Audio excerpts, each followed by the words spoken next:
Okay, so untuk video ni, okay, kita akan belajar sikit pasal elasticity, okay, tapi separuh bahagian lah kita akan fokus bahagian Hooke's law. Alright, dekat sini adalah definition untuk elasticity. Okay, the ability of an object untuk return ke original shape after force applied has been removed. Keupayaan dia untuk kembali ke bentuk asal selepas daya yang dikenakan dialihkan. So apa maksud dia? Okay, sekarang kita bayangkan spring. Okay, spring kan, kalau cikgu lukis kat sini, ni spring. Okay, spring ni kalau kita tekan dia, dia akan memendek. Betul? Kalau kita tarik dia, dia akan memanjang. Okay, memendek dan memanjang. Tapi kan kalau kita lepaskan tangan kita, contoh spring ni panjang ni, kita tekan. Lepas tu kita lepaskan. Bila kita lepaskan, dia akan panjang balik kan? Okay, so panjang balik tu bermaksud dia kembali ke bentuk asal. Okay, so itu maksudnya keupayaan sesuatu objek untuk kembali ke bentuk asal, okay, selepas daya yang dikenakan dialihkan. Okay, sebab tu kita consider spring sebagai bahan yang elastik. Okay, so sekarang cuba tengok dekat sini, ini adalah plasticine. Plasticine ni memang betul dia lembut kan, tapi kalau kita tekan dia, okay, bila kita tekan lepas tu kita lepas, bentuk dia still sama. Maksudnya dia tidak kembali ke bentuk asal walaupun tangan kita dah dialihkan, walaupun kita dah alihkan daya. Jadi dalam keadaan ni kita akan consider sebagai plasticine, bukan objek yang kenyal, not elastic. Alright, so itu adalah definition untuk elastik. Jadi sekarang kita akan pergi next slide, cakap pasal Hooke's law pula. Okay, Hooke's law ni korang boleh tengok daripada formula.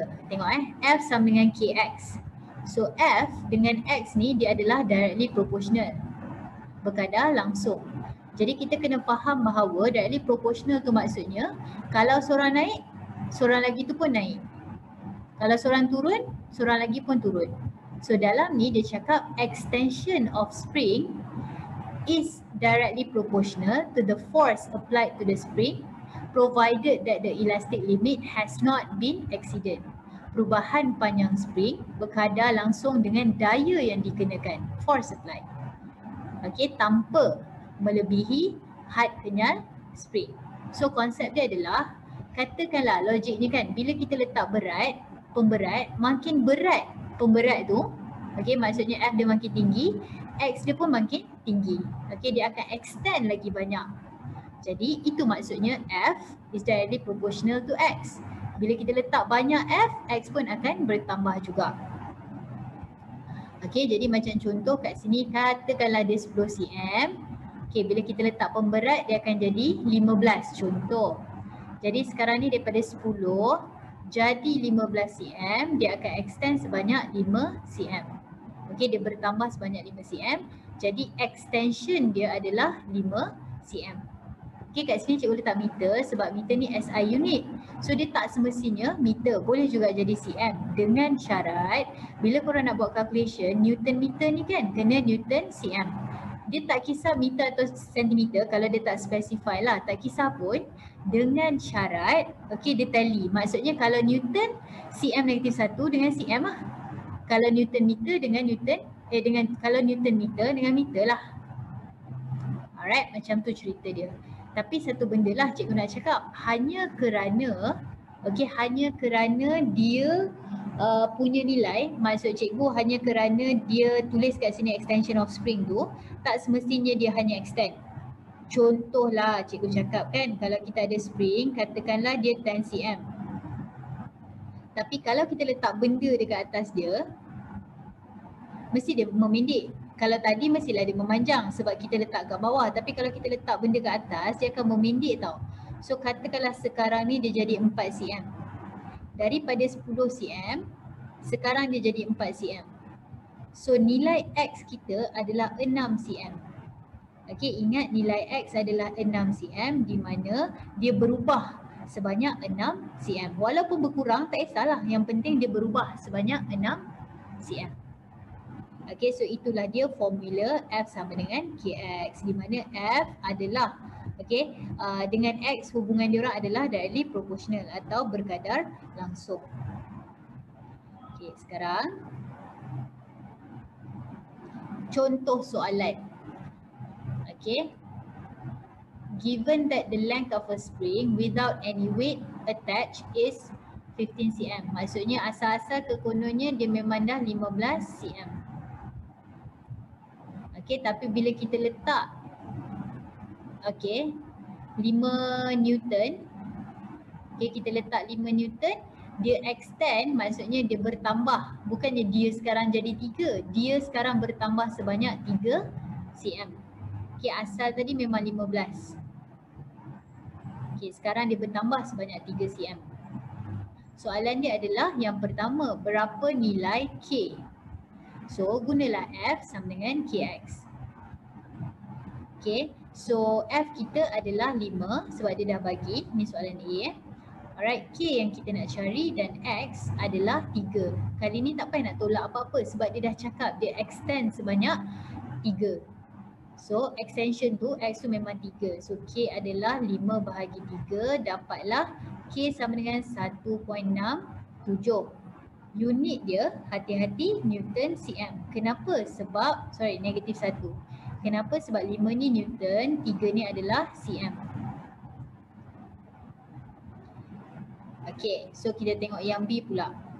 Apa dia punya panjang kalau 15 Newton, kita gantikan. Maksudnya 5 tadi dah tak pakai, kita gantikan 15. Jadi kalau kita guna F sama dengan Kx, F adalah 15. K adalah 1.67. Kenapa? Sebab memang itulah nilainya. Dia ingat macam ni, kalau spring yang sama, nilai K memang macam tu. Sebab tu dia spring constant. Nilai tu memang constant. So 1.67 darab dengan X. Jadi sekarang ni X tu lah yang kita nak cari.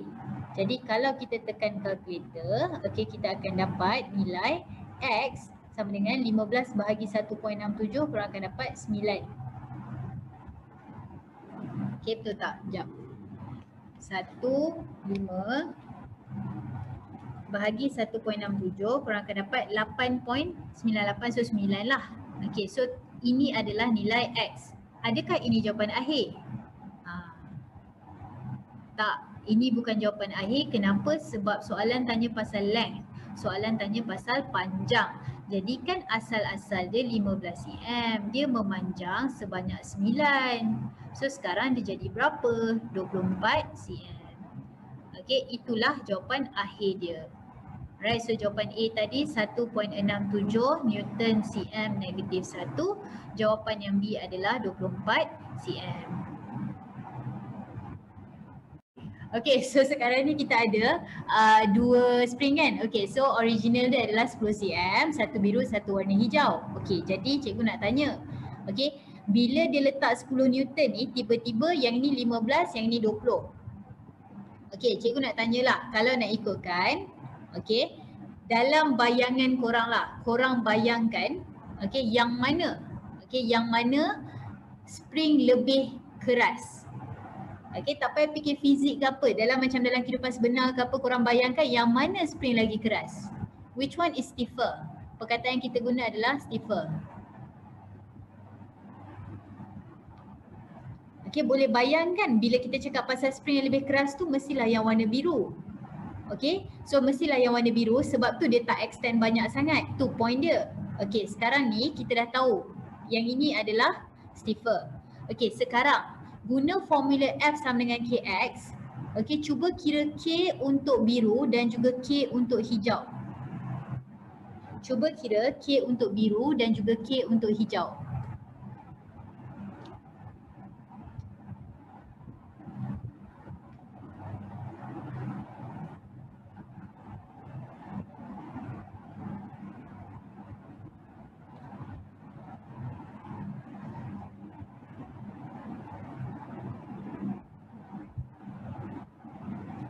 Aina betul, Naimah betul, Khadijah betul. Khadijah, unit betul, bukan itu. Kalau K bukan itu nilai dia yang awak bagi kat cikgu tu adalah X. AA unit dia bukan gitu.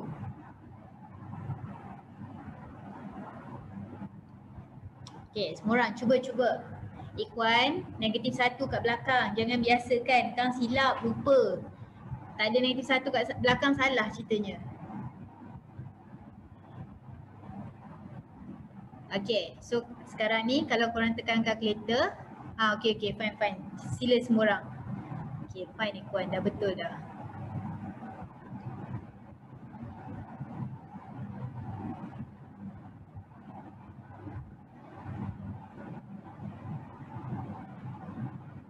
Okay, so okay, biru adalah 2 and cm negatif 1. Okay, yang hijau adalah 1 and cm negatif 1. Unit salah Okay, so anyway, nampak tak? Apa yang cuba cikgu sampaikan kat sini adalah bila K dia tinggi, spring tu lebih keras, stiffer.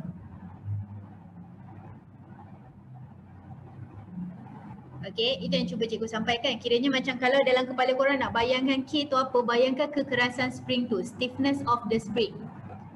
Alright, so dalam kes ni, inilah pembuktiannya. Kita tadi dah cakap dah, oh yang warna biru tu dia lebih keras, betul. So bila tekan kalkulator pun, bila kita check nilai K dia, kita dapat macam betul.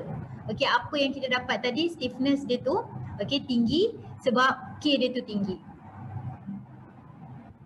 Okay, so point cikgu adalah lagi tinggi nilai K, lagi keras spring. Okay, the stiffer the spring. Maksudnya lagi susah dia nak extend. K itu adalah spring constant. K itu adalah spring constant ataupun bahasa Melayu dia adalah pemalar spring. Gitu. Alright, so anyway, boleh bayang boleh tak relate pasal K dengan kekerasan spring? So sekarang 1 sampai 5 cerita pasal relate ni korang kat mana? Untuk relate kekerasan spring dengan nilai K 1 sampai 5 korang kat mana?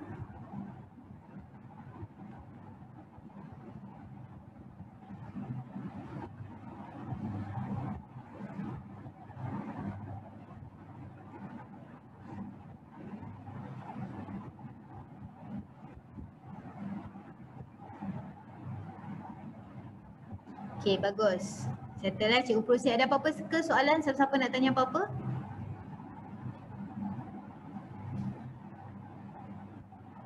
Okay, jika tiada, kita proceed to the next slide. Alright, so graph. Sekarang nak ajar satu benda. Gradient, ni graph tau.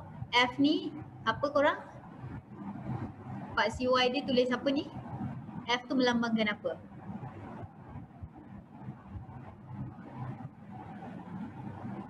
Okay, so F ni adalah yes, force. Okay, ataupun daya lah. So X ni adalah extension atau pemanjangan spring tadi kan. Okay, fine. So sekarang cikgu nak bagi tahu ni gradient. Okay, gradient graph, kecerunan graph adalah K. Kalau dekat part CY adalah F, dekat part CX adalah extension, kecerunan dia adalah spring constant. Okay, pemalar spring. Kalau dekat F dia adalah force atau daya dan X dia adalah extension, pemanjangan spring, gradient dia adalah pemalar spring, spring constant.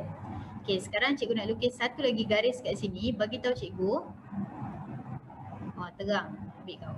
Okay, hijau dengan merah. Spring mana yang mempunyai K lagi tinggi?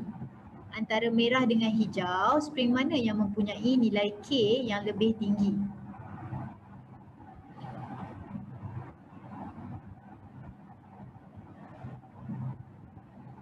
Sudah.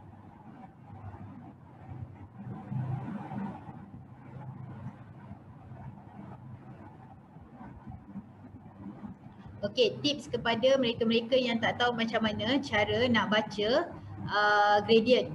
Okey, dengar tahu. Ni penting ni. Gradient atau kecerunan, bayangkan effort untuk panjat gunung.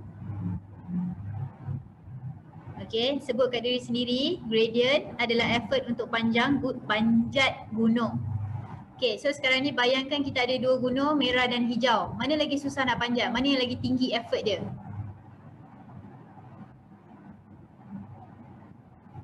Okay, kita ada dua gunung, merah dan juga hijau. Yang mana lagi banyak effort kita kena buat kalau nak panjat gunung tu? Okay, pandai. So lagi banyak effort, lagi tinggi gradient. So ini mempunyai gradient lagi tinggi. Kalau siapa yang tak tahu, sekarang korang dah tahu. Penting tau. Okay, so sekarang ni point dia adalah lagi tinggi gradient, lagi banyak effort nak panjat gunung tu. So dalam kes ni, gradient merah lagi tinggi daripada gradient hijau. Okay, so sekarang cikgu nak tanya, kalau dalam gambar ni, yang mana spring constant lagi tinggi, merah ke hijau? Cikgu tanya lagi sekali. Ingat, gradient melambangkan spring constant, kecerunan melambangkan pemalas spring. Jadi yang mana mempunyai spring constant atau pemalas spring yang lebih tinggi dalam cerita ni? Okay, setakat ni bagus. Okay, so jawapan dia adalah yang warna merah. Kenapa? Sebab gradient dia lebih tinggi. Itu yang cuba cikgu sampaikan. Okay, gradient sama dengan spring constant yang mempunyai kiranya pemalas spring lah. Jadi kalau gradient tinggi, pemalas spring pun tinggi. Okay, alright, settle. Sekarang maklumat kedua yang cikgu nak cerita adalah area under the graph. Okay, area under the graph adalah elastic potential energy. Elastic potential, tak mahu sekejap, sabar, energy.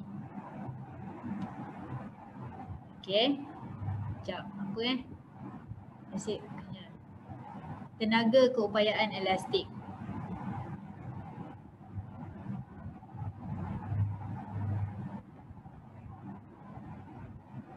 Okay, so lagi besar area under the graph dia, okay, lagi besar area under the graph dia, lagi besar luas bawah graph dia, lagi tinggi elastic potential energy dia. Okay, sekarang cuba korang tengok dekat sini. Okay, antara dua ni, siapa yang dia punya elastic potential energy lebih tinggi? Yang warna merah ke yang warna hijau?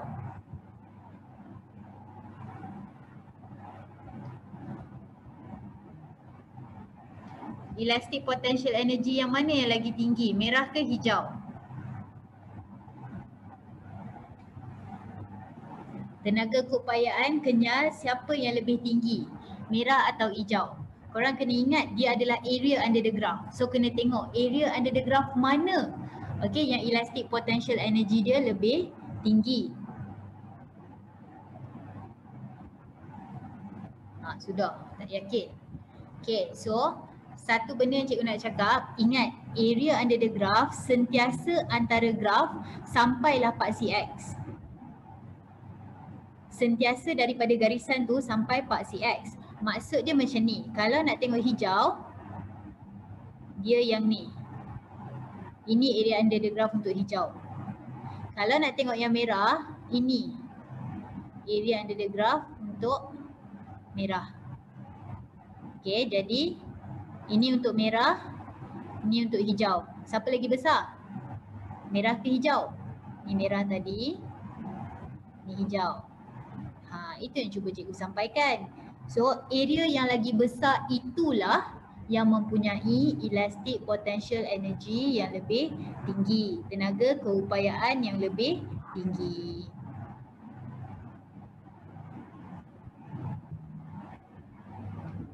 Okey.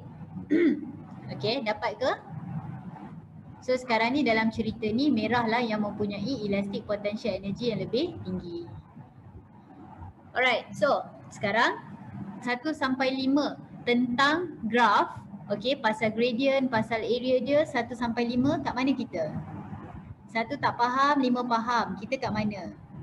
Amboi, nunggu dia sikit-sikit dah lah.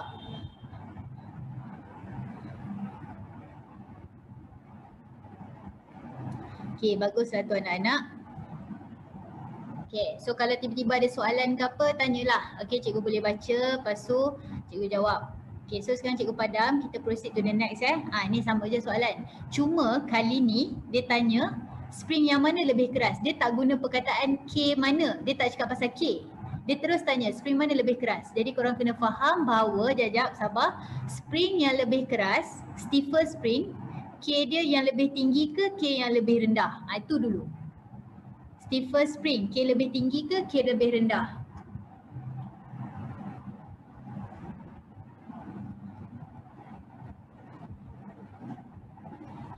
tahulah campur-campur jawapan.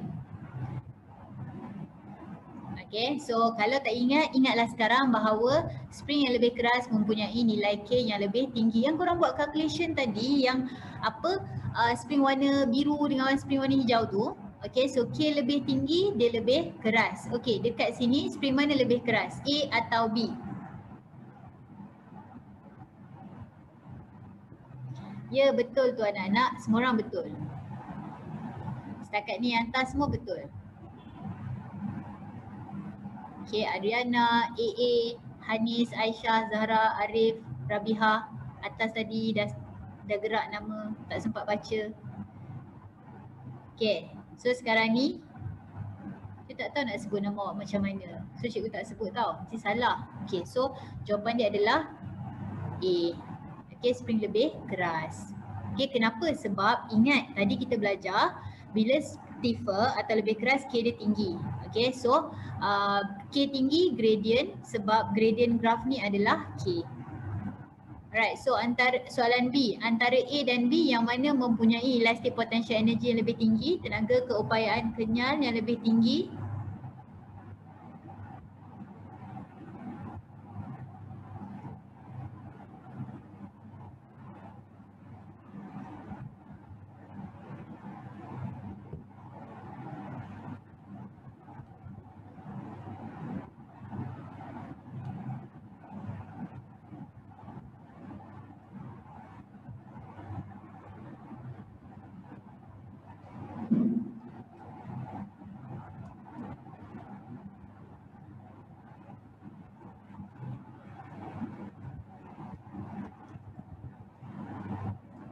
Alright, so kalau kita tengok dekat sini, elastic potential energy macam mana nak tengok? Tenaga keupayaan kenyal macam mana nak tengok? Pandai. So area under the graph, luas bawah graph. Jadi kita tengok kat sini A, luas dia macam ni. B, luas dia macam ni. Okay, so cuba kita tarik. Nampak? Ni A, K ni adalah B. Alright, so A mempunyai luas yang lebih besar, jadi dialah yang mempunyai tenaga keupayaan kenyal yang lebih tinggi. Macam itulah cerita dia. Alright, so korang 1 sampai 5 kat sini kita kat mana?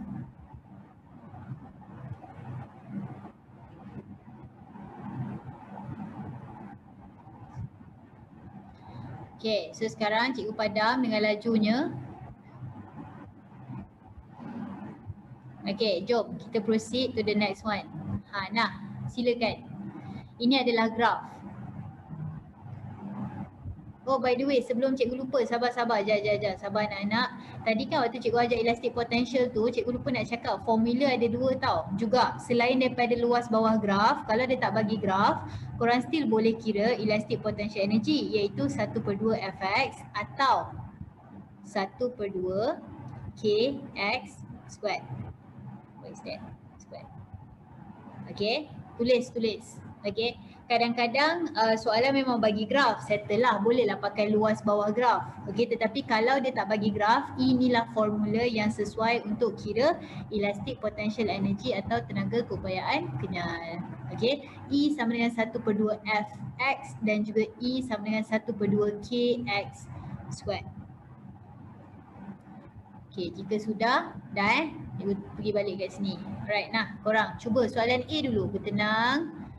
Slow-slow nanti dapatlah tu. Okay, cuba jawab soalan A. Berdasarkan graf.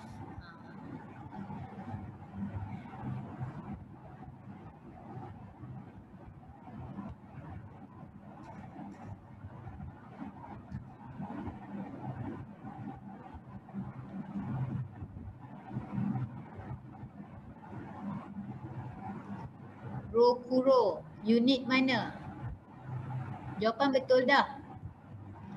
Okay, Naimah, bukan tu jawapan dia. Tengok betul-betul soalan nak apa. Dekat dah tu tapi salah. AA betul, Aina betul, cikgu terlepas nama tadi. Korang tengok soalan betul-betul. Soalan tanya berapa panjang spring. Dan tengok unit betul-betul anak-anak. Tengok unit betul-betul. Ya ampun. Naimah macam itulah perasaannya. Okay, Syah betul. Yang cikgu tak sebut tu salah lah kot. Ataupun cikgu tak tahu sebut nama awak.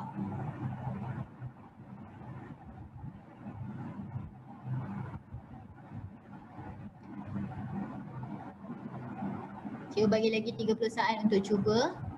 Okay, Yasmin nombor betul, unit salah. Bayangkanlah ni spring gergasi. Okay, Zahra betul. Nabil dekat tapi salah. Tak habis proses awak tu. Okay, Mizan betul.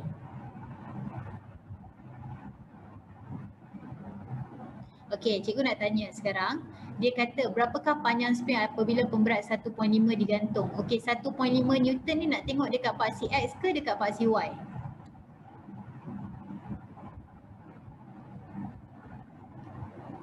Pandai. Okay, kita akan tengok dekat paksi X. Paksi Y. Sorry. Okay, sabar. Okay, kita tengok dekat paksi Y kan. Okay, 1.5 kat sini. So, kita pun letaklah sini. Alright, so dekat sini dia akan turun bawah. Okay, jawapan dia adalah 4. Betul ke salah?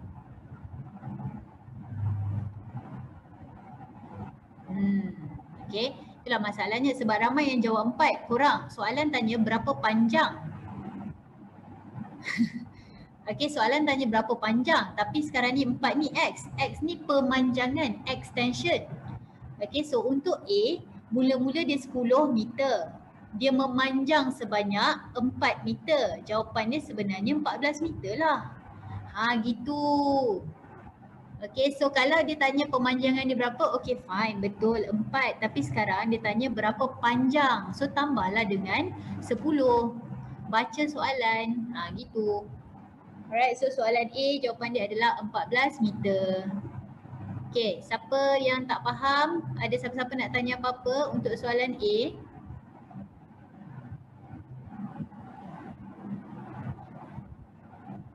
Okay, tak ada. So sila jawab soalan B.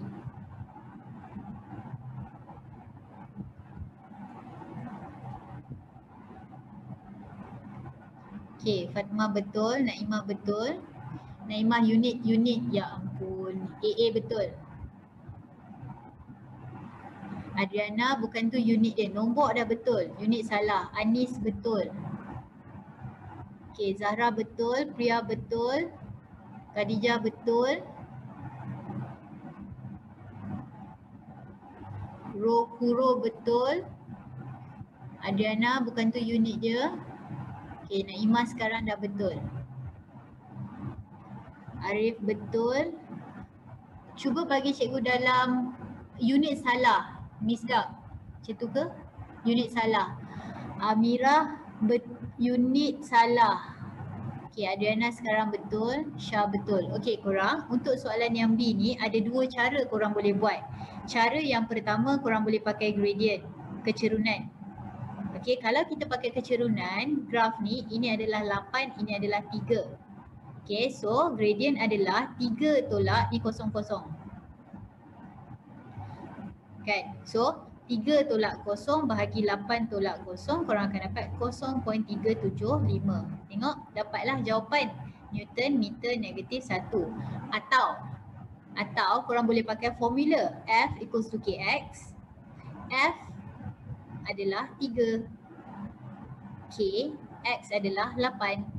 So K adalah 3/8 juga. Dapatlah 0.375 Newton meter negatif 1. See, sama je. Pakai formula boleh, pakai gradient pun boleh. Okay, last. Cuba cari soalan C.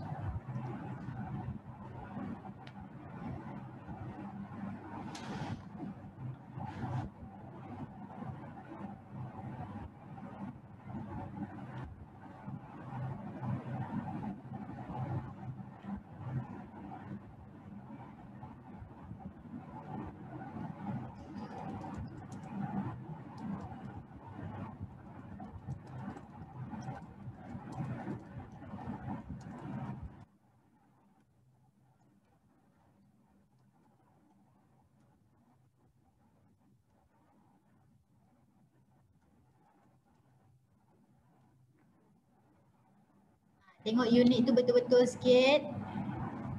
Sekejap nak baca sikit. Okay, Syed Nabil betul. Syahidah, macam tu ke cara nak kira luas segitiga? Okay, AA check balik. Khadijah, jawapan nombor betul, unit salah.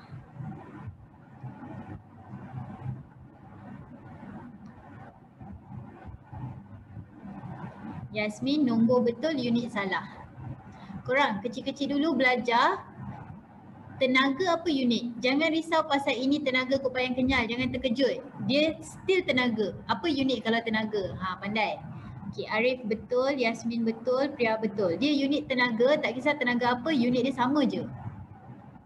Ingat balik tenaga elektrik korang belajar dulu apa? Okay, Fatimah betul. Okay, yes, Aina betul.